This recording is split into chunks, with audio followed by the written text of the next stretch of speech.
Welcome to Inspire tutorial. This is Yasin and today's topic is atoms and molecules from class 9. So today we are going to learn what is valency and how to write the formula of a chemical compound.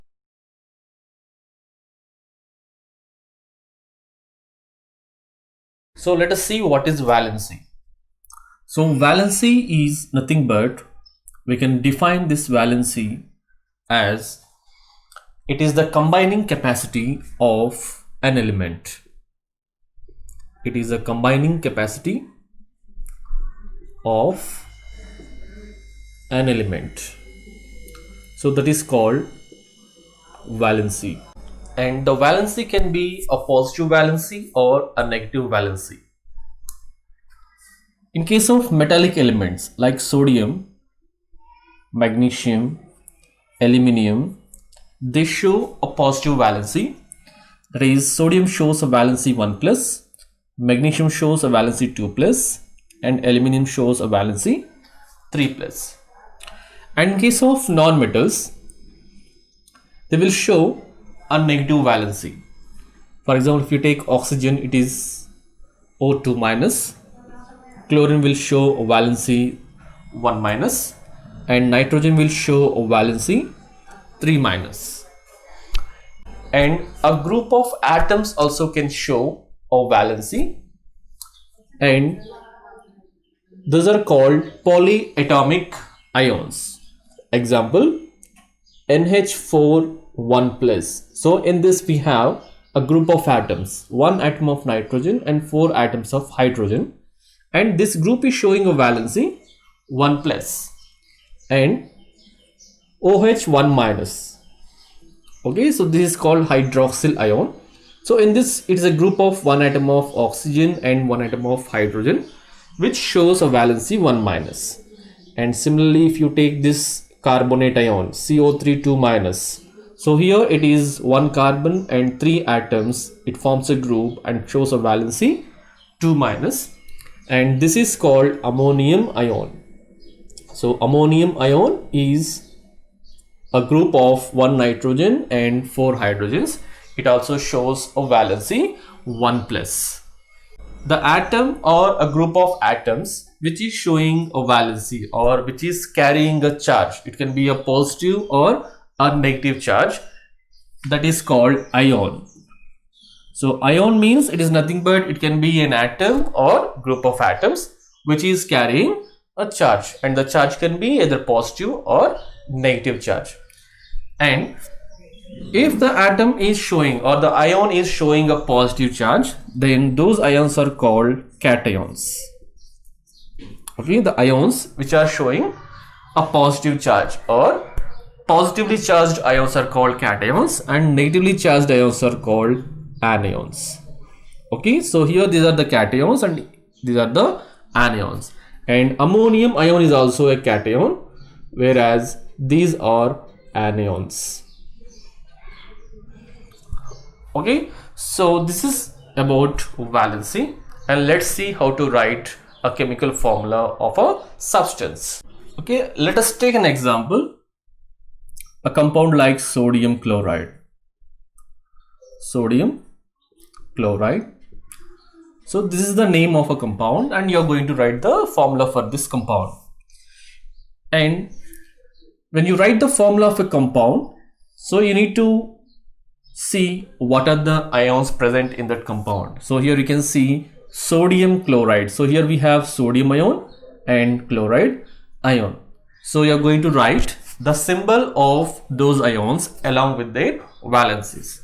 Now sodium symbol is Na and the valency of sodium is 1. Okay, of course it is 1 plus, we ignore that positive and negative sign. And chloride ion is nothing but chlorine, symbol is chlorine, and we ignore its valency, that is 1 minus, we ignore that negative charge.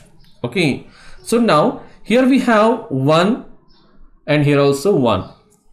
So when you have the same valencies on both the ions or both the atoms, so you need to ignore those valencies. You need to ignore those valencies and you have to write those symbols together. So this will be the formula of sodium chloride. Okay, so this is one example. So let's see another example.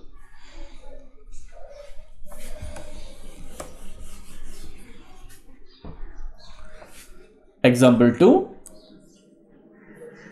calcium chloride. So here also we have two ions, that is calcium ion and chloride ion. Now again, first we start with the symbol and valency. So calcium, its valency is Ca and its calcium symbol is Ca and its valency is 2+. And as I said, we ignore the positive or negative sign of the valency. And chloride, that is Cl, and it is 1- and we ignore this minus. Okay, then so in this case the valencies are not same, the valencies are different, so we cannot ignore those valencies. Then what do? You have to interchange their valencies. So 2 goes to chlorine and 1 goes to calcium. So now it will be Ca, 1 comes here, so Ca1, and 2 goes there, it will be Cl2. But we ignore this 1. Okay, whether it is Ca or Ca1, it remains same. It is 1 calcium and 2 chlorine atoms. So this is the formula of calcium chloride. Okay, so when you have different valencies, you have to interchange. You have to interchange their valency. Let's see another example. Example 3. So let us take an example like aluminium hydroxide. So now aluminium Al and its valency is 3+. Of course, we ignore the positive sign, and hydroxide will be OH 1-, and we ignore this negative sign. Okay, now again the valencies are not same, so what do? We interchange. So now this 1 comes here and this 3 goes there. Now this will become Al1 and OH. Now this OH is a polyatomic ion, so that's why when you give a number, when you give numbering to this polyatomic ion, you have to put it in brackets, and then this 3 comes here, and we ignore this 1. So the formula of aluminum hydroxide will be AlOH thrice. Example 4, like calcium nitrate. So here calcium, that is Ca2+, nitrate is NO3 1-. Okay, we ignore the signs positive and negative signs over here, and then again the valencies are different. So what do? You have to interchange the valencies. Okay, so that means this 1 comes here, so Ca1, and 2 goes there, and again you have a polyatomic ion over here, so that's why we put this NO3, that is nitrate ion, in brackets, and outside the bracket we keep this 2, and again we ignore this 1, so it will be CaNO3 twice. So this is the formula for calcium nitrate. Example 5, copper 2 sulfate. Here this 2 indicates the valency of the metal. Valency of the metal. That means here the metal is copper. So it indicates, this 2 indicates the valency of copper to be taken as 2. Because copper can show more than one valency. It can show valency 1+ and valency 2+. So that's why we mention the valency to be taken here.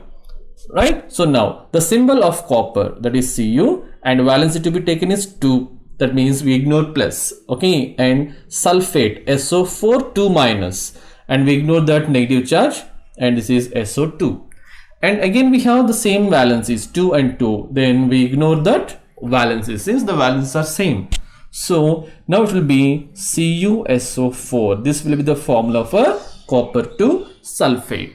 So this is how we write the formulas for compounds. Okay, if you like this video, please share and like, and if you have any doubts, you can ask me in comments below. Thank you.